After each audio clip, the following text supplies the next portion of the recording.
Faylananma.com Hıdırlayar.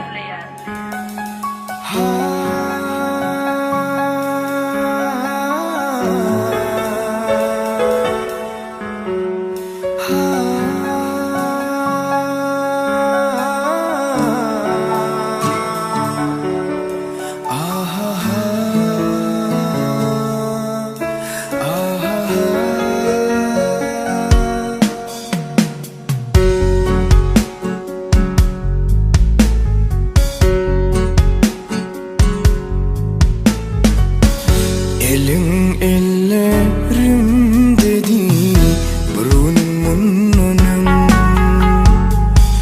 gözüm gözlerim dedi burnumun önüm, yüreğim elin dedi hovam sen demin dedi burnumun önüm. Elin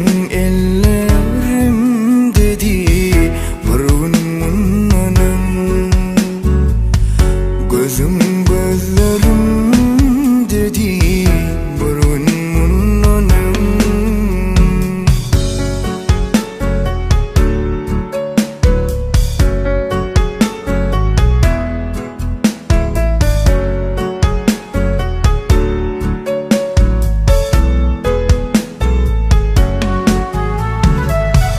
Hamala günelimin açan yalı ara,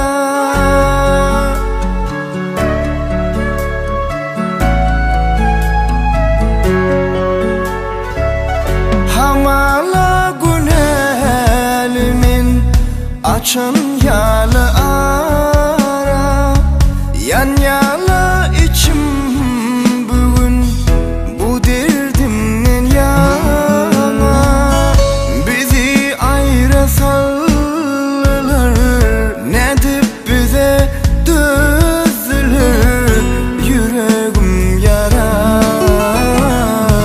Elin ellerim dedi burnumun önüm, gözüm gözlerim dedi burnumun önüm.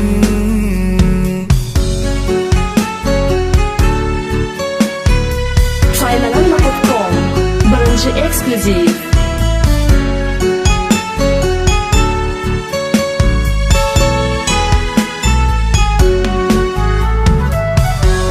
Vadalı yerimiz enniye ke